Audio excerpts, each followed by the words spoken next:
Olá, meus irmãos, na paz do Mestre Jesus esteja com todos vocês, que Deus abençoe grandiosamente o dia e o ano de vocês, que seja um ano de muitas conquistas e muitas vitórias, que seja um ano de avanço profético, principalmente em tua vida, assim é o desejo do meu coração.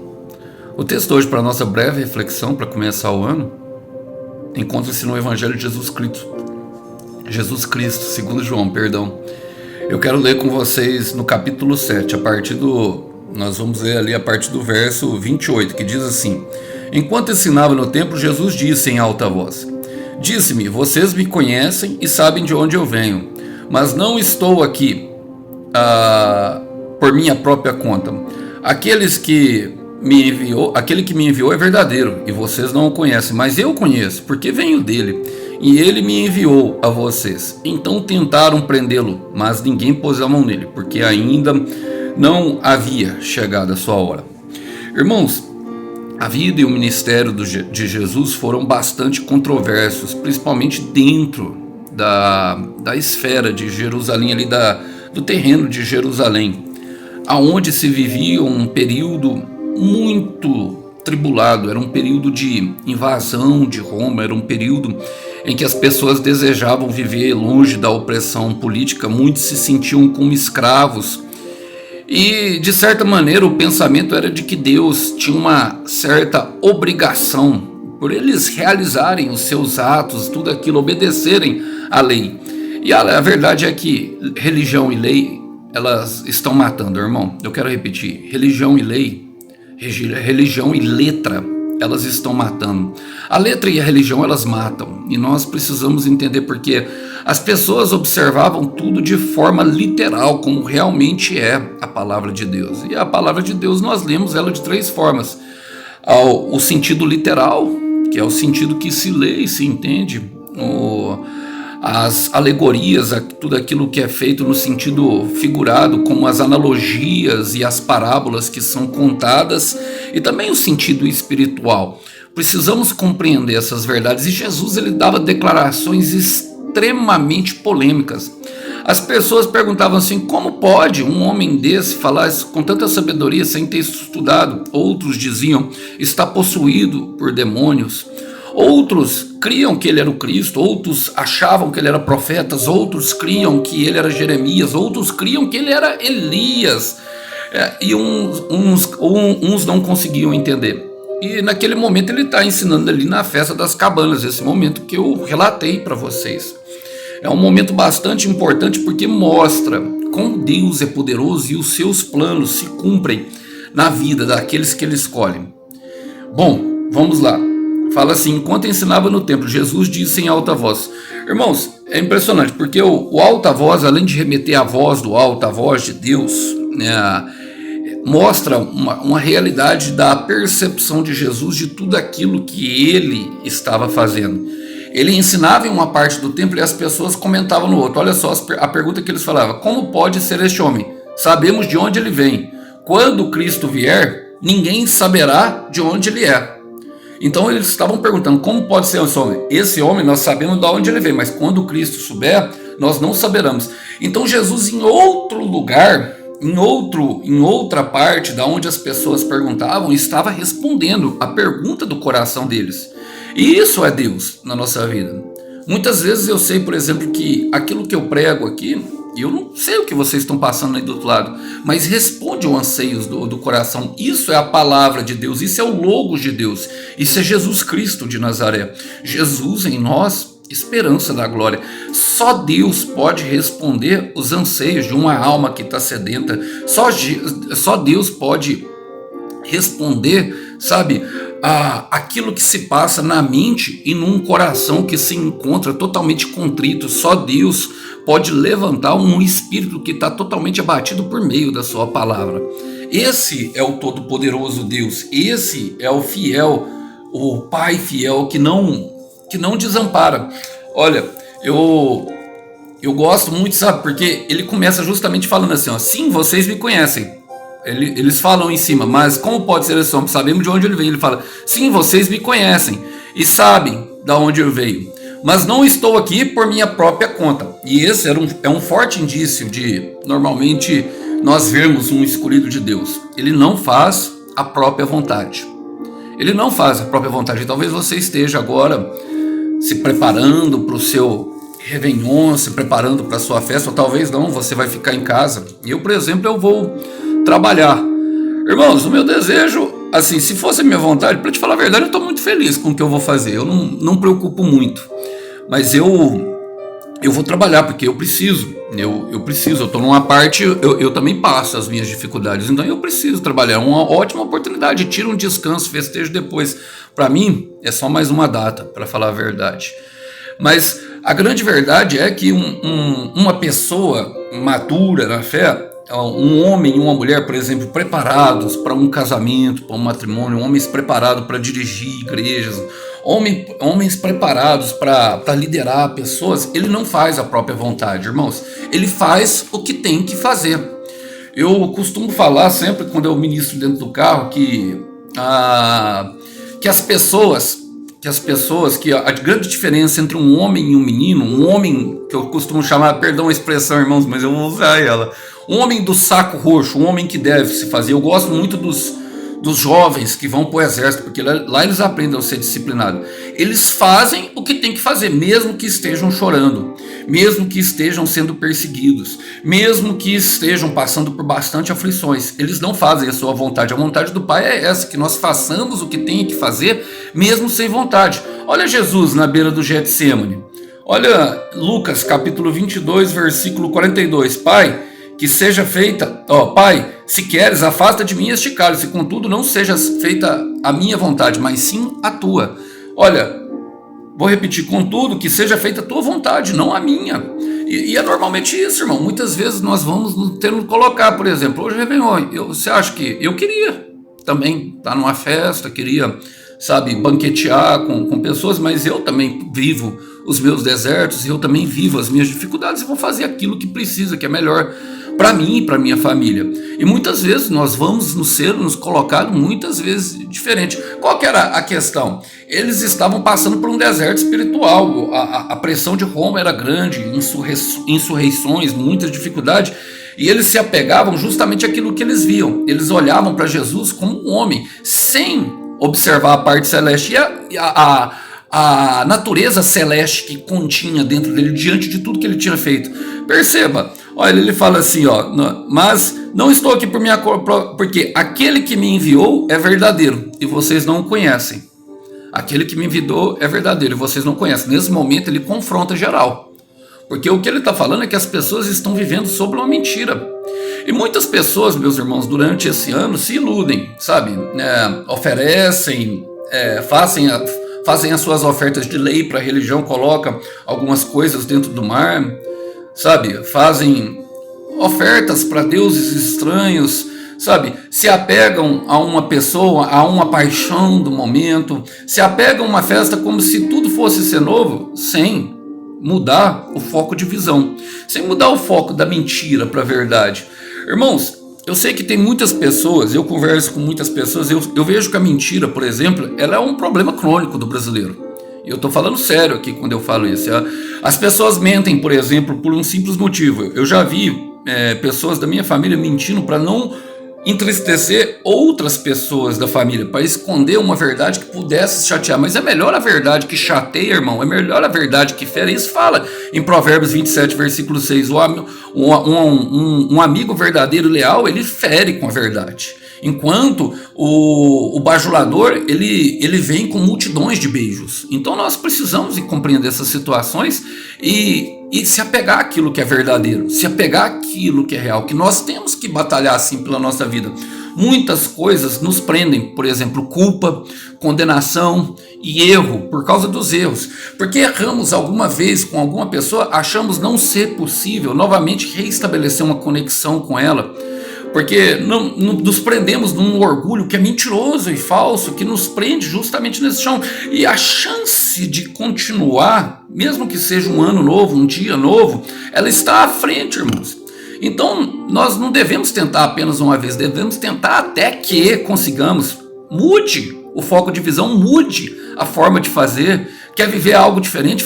Tente algo que nunca você fez antes. Nós devemos tentar algo que nós nunca fizemos antes. Tentamos explorar o que não é conhecido. Vocês não o conhecem, Jesus falou para ele. Vocês não conhecem. E olha só a contradição, porque ele falou, mas eu conheço, porque venho dele e ele me enviou a vocês. Remete à segunda parte da pergunta que eles fizeram. Quando Cristo vier, ninguém saberá de onde ele é. Percebe o que Jesus respondia? Mas eu o conheço porque venho dele e ele me enviou a vocês. Eu gosto de um versículo, e esse versículo ele me acompanha durante muito tempo. O capítulo 11, inclusive, inteirinho de Hebreus, dos heróis da galeria da fé, traz ensinamentos valiosos para nós, porque o justo, ele vive pela fé. E aqueles homens, eles estavam vivendo pelas aparências, pela letra, pela lei e pela religião. E Jesus, que é bom, anda faltando nos corações, que é o próprio amor. Ele fala assim, em Hebreus capítulo 11, versículo 3, o autor diz, pela fé, entendemos que todo o universo que foi formado pela palavra de Deus. Pela fé. É pela fé que nós entendemos isso. Assim, o que se vê originou-se daquilo que não se vê. Um Deus imortal que existe antes de todas as coisas resolveu descer na terra. E o maior fato que aconteceu em toda a humanidade não foi o homem pisar na lua, mas sim Jesus Cristo de Nazaré descer na terra. Eu quero repetir, o maior fato que aconteceu em toda a humanidade não foi o homem pisar na lua, foi Deus descer na terra. Desde o princípio, desde os primórdios, nós vemos uma desesperada tentativa por meio da religião se ligar a Deus, por meio de rituais vagos, por meio de repetições, sabe? O que é religião? Vem do verbo religare no hebraico, que significa um homem se ligando a Deus. Quando um homem tentou fazer isso em Gênesis 11, Deus decidiu ele fala, desçamos e os confundamos, e deu várias línguas para que eles não pudessem completar a obra que eles estiveram feito. E Deus declarou, se eles fizerem isso, nada poderá detê-los. Bom, mas o homem não teria maturidade suficiente para se ligar a Deus. Então, ele mesmo resolveu descer. Em Atos 2, nós vemos o mesmo Deus descendo por meio do Espírito Santo, por meio da morte desse homem, enchendo 120 que ali estavam orando e esperando. Eu quero repetir, orando e esperando. E precisamos compreender a questão da oração, da importância da oração e da espera. Porque, olha, quando eles desceram, eles foram tão cheios do Espírito Santo que o que desceu? Línguas de fogo, que fizeram eles falar justamente em outras línguas. Só que agora eles eram compreendidos. Então, todo o segredo daquilo que nós precisamos está em Deus. Está em Deus. Porque nós não vemos aquilo que nós realmente precisamos, nós não conseguimos enxergar. É pela fé. É pela fé. E sem fé é impossível agradar a Deus. Sem fé é impossível agradar a Deus. E a fé que vence o mundo é justamente das nossas dificuldades, é desse aqui, do Filho de Deus. Por que tentaram prendê-lo, irmão? Como eu vou ler no próximo versículo. Porque ele dava declarações polêmicas, como eu sou o pão, quem não comer da minha carne morrerá. Eu sou o vinho, meu sangue é o vinho da nova aliança, quem não beber já está condenado. Ele falava assim, venham a mim e bebam dessa água, porque fluirão rios de água viva. Não conseguiam entender a origem do Espírito Santo e de tudo que ele falava, de tudo que nós precisamos, que está na figura de Jesus Cristo. É impressionante isso. Olha, irmãos, nós precisamos disso, não é num ato religioso dentro da igreja, é no nosso dia a dia, para vocês verem como é demonstrada a vida de Jesus. Eu gosto de 1 Pedro capítulo 3, versículo 7, quando ele usa a questão da esfera matrimonial para nos dizer como que é feita essa luta em nós. Marido, vós igualmente vivei a vida comum do lar, com discernimento e tendo considerado para a vossa mulher como parte mais frágil. Tratai-a com dignidade, porque sois juntamente herdeiros da mesma graça de vida, para que não se interrompam as vossas orações. Olha, para que não se interrompam as vossas orações. O que Pedro está falando é uma forma contundente que a vida espiritual ela não pode ser desligada da nossa vida cotidiana, daquilo que nós vivemos no secular dia a dia. E ele traz isso numa esfera do esposo e da esposa. Por quê? Porque o esposo deve entrar na vida da esposa e entender que o jeito dela ver o mundo, o jeito dela pensar é diferente. E ele trouxe aqui da aliança matrimonial, e eu estou trazendo isso porque fala justamente de interromper as nossas orações, mas isso se diz para todas as esferas relacionais, irmãos, para todas mesmo. Sabe por quê? Porque se as nossas orações forem interrompidas, o que acontece, irmão? Principalmente, nós não teremos o acesso e o fornecimento espiritual daquilo que nós precisamos para continuar tentando. Perdão pelos nossos pecados, força para continuarmos vivos, sabe? Força para deixar para trás o ano que se foi e começar um ano novo de verdade em nosso coração, um novo e vivo caminho. E essas declarações, elas contradizem, porque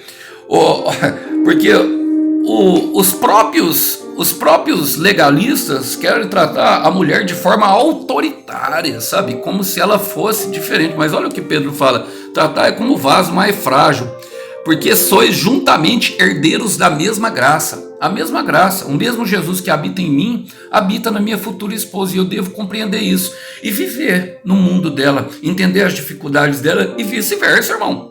E vice-versa, irmã. É assim a vida. Não tem como desligar o espiritual, sabe? Não tem como viver uma parte da alma, a parte dos nossos desejos. Não deve viver uma parte do corpo, que é a parte da aparência, e mostrar que eu não faço aquilo que minha alma deseja, e uma parte espiritual, e querer me conectar a Deus. Não dá para viver uma vida mutilada, multifacetada e principalmente fragmentada. Nós somos um ser completo, corpo, alma e espírito. E por isso, essas declarações traziam incompreensão, e fala: então tentaram prendê-lo, mas ninguém pôs a mão nele, porque ainda não havia chegado a sua hora. E eu gosto dessa parte, porque fala justamente do plano perfeito de Deus. Em Jó 42, versículo 12, Jó dá uma declaração, fala assim: bem sei que tudo podes, e nenhum dos teus planos pode ser frustrado. Em João capítulo 12, versículo 23, o Senhor Jesus fala: chegou a hora do Filho do Homem ser glorificado. Por quê? Porque os gregos chegaram para Filipe e pediram ele para ver Jesus. Então ele teve um contato com os gentios naquele momento antes da cruz, e Jesus começa a se despedir, falando da videira verdadeira, falando das funções do Espírito Santo, orando pelos seus discípulos, rogando para que não os tire do mundo, mas que os fortaleça. E depois ele mesmo se entrega para Judas. E muitas vezes tentaram prendê-lo, muitas vezes tentam nos parar. Muitas vezes o Satanás tentou te prender, meu irmão, tentou te prender, minha irmã, na sua fraqueza, tentou te prender com o seu pecado, tentou te prender justamente, injustamente. Tentaram falar coisas para você que você não fez, mas mesmo assim não puderam. Por quê? Porque não era chegada a sua hora. Deus tem um propósito com a sua vida. Deus tem algo especial, e é por isso que isso tudo tem acontecido. Agora precisamos entender, aprender com o salmista. Senhor, ensina-nos a contar os nossos dias e viver pacientemente, porque o amor é paciente. O amor, ele é paciente. Ele espera, sabe, que nós estejamos prontos para exercer aquilo que nós viemos para fazer. E sempre tem a ver com serviço. Sempre, sempre, meus irmãos. Então, é por isso que você ainda não parou, porque ainda não chegou a sua hora. E tudo que você tem passado, toda tribulação, tudo isso, tudo Jesus passou. Tudo ele enfrentou. Então não para, sabe? Deixa para trás, é um ano novo, deixa para trás, siga em frente, rumo à sua cruz. Porque depois da cruz e do jardim do Getsemane, meu irmão, tem um homem glorificado, tem uma mulher glorificada. Romanos 8, versículo 30. Aquele a qual ele predestinou, ele os chamou. Os que ele chamou, ele escolheu. E os que ele escolheu, ele justificou. E os que ele justificou, ele glorificou. E eu quero acabar lendo 2 Coríntios capítulo 4, versículo 16, o mesmo Paulo diz: por isso não desanimamos, embora exteriormente esteja a nos desgastar-nos, interiormente estamos sendo renovados dia após dia, pois nossos sofrimentos são leves e momentâneos, estão produzindo em nós uma glória eterna que pesa mais do que todos eles. É a glória que está sendo produzida dentro do teu coração, meu irmão. E para produzir glória tem que passar por rejeição, por objeção, por deserto, por cruz, por jardim do Getsemane, por Calvário. Todas essas coisas vão acontecer. E E aí ele dá a receita. Por isso assim fixamos os olhos naquilo que não se vê. Por isso fixamos os olhos não naquilo que se vê, mas no que não se vê, pois o que se vê é transitório, é temporário, mas o que não se vê é eterno. Você foi chamada, minha irmã, para a eternidade. Então, através dos sofrimentos, Deus traz a nós uma perspectiva nova, de ver o mundo de uma forma diferente, de ver uma forma da aparência espiritual conectada à alma, sentindo. É como se uma brisa leve batesse no rosto e a gente fosse grato por isso. Grato por trabalhar no dia do Réveillon, grato por ficar em casa. Gratidão, meu irmão. Nós começamos a ter gratidão em tudo. Tudo muda. Quando nós passamos por longos períodos de deserto, acredite em mim, tudo muda. E talvez seja por isso que você esteja passando por tudo, mas saiba que tem um peso de glória te esperando. Tem um peso de glória esperando os nossos leves e momentâneos sofrimentos. Não há onde se comparar com a glória que em nós há de se manifesta. Fiquem com essa palavra, que Deus abençoe vocês. A paz do Mestre Jesus esteja com todos. Feliz ano novo de novo. Até mais. Tchau, tchau.